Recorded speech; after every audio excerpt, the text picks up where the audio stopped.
Okay, someone threw this fight out a while back, Punisher versus Comedian, and ironically, these two would make a really good fight. Because let's be honest, if the Comedian knew anything about the Punisher, he would want to fight him. And if Punisher knew anything about Comedian, he'd be like, wait a minute, this guy was a superhero? Yeah. And he may or may not also be a rapist? Yeah. And he's killed lots of innocent people? Yeah. You know, I think I'll hunt him down. And Comedian would be like, hey, that kind of seems like me. And why not? So, I picture these two guys actually, if they knew of each other, hunting each other down for a fight.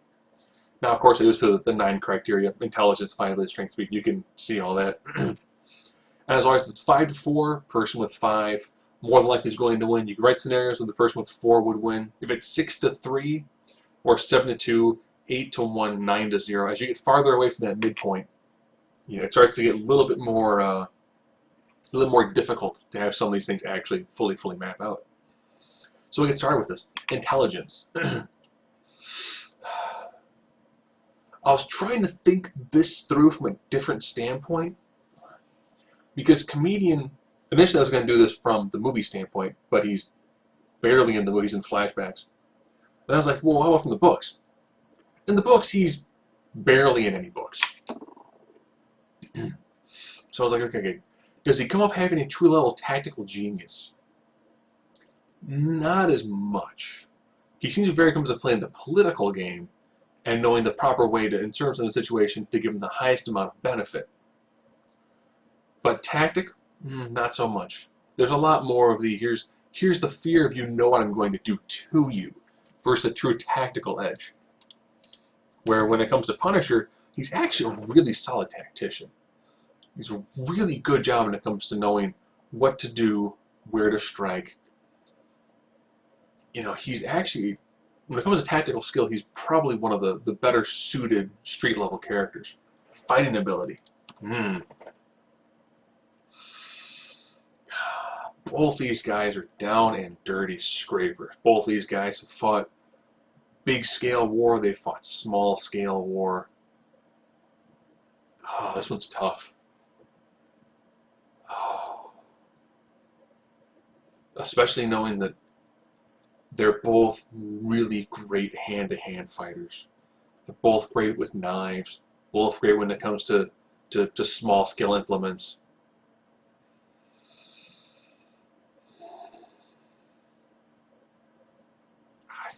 I really can't. Oh, they're both really evenly matched. Can't. Go on to the next one. Yes, I've actually figured out I can throw on a tie. So instead of doing an X, we'll just put a giant letter T for tie. Strength. Punisher, no level of determined superhuman strength. He's peak human. But they have shown Comedian actually does have a level of strength that puts him slightly up. Well, he ends up being peak human as well, but a little closer to Olympic level. So she does have a slight strength edge.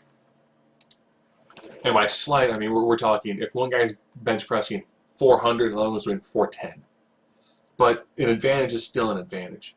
For speed, I'll give the speed advantage to Punisher. Punisher normally is depicted as being someone who is younger of age. So if I'm looking at this from a speed standpoint, there's normally less bulkiness when it comes to the gear. It's a lot more streamlined. It's more tactical in nature. There's not as much pizzazz or over-the-topness. Where when you look at the Comedian is going to wear either the classic zippered mask, which isn't very good when it comes to any sort of vision because it blocks all your peripheral. So it's going to give us some issues when it comes to that. And normally he's not shown as somebody who uses a tremendous amount of speed. Where I definitely do see more speed when it comes to the way Punisher deals with himself. Durability.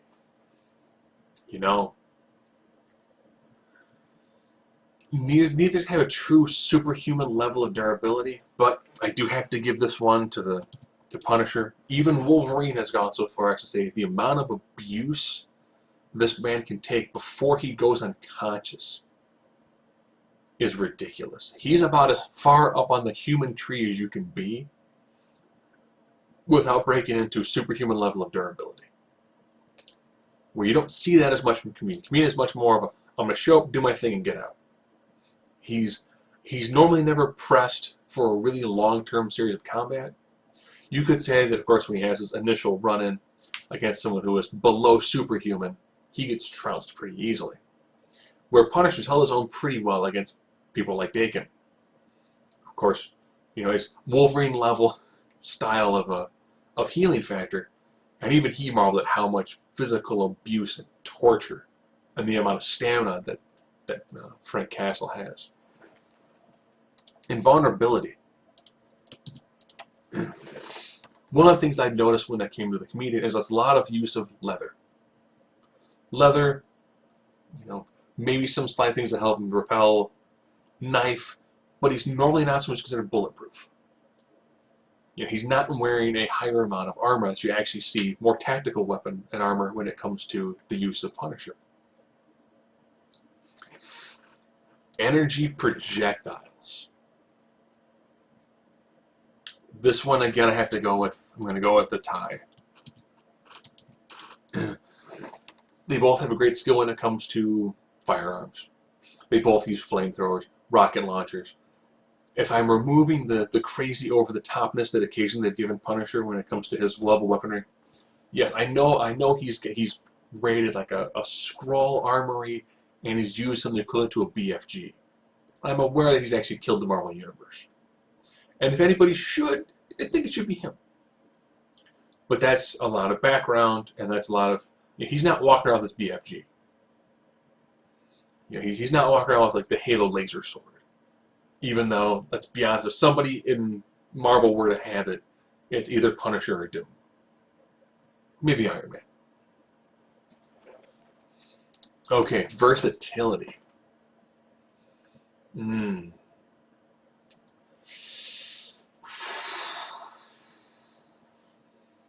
Both of them?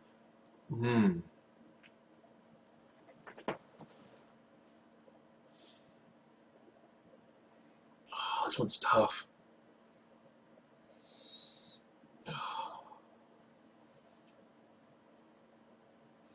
They both use a lot of standard weaponry. I will give versatility edge to Punisher because if nothing else, he lives in a world of true superhumans. He's actually dealt with superhumans. So we would actually end up having a level of items that would make more sense and be more readily available for fighting more advanced humanoids. So I'd say he actually probably carries more things that are of a slightly more diverse nature than Comedian, who's predominantly hunting down other humans. X Factor.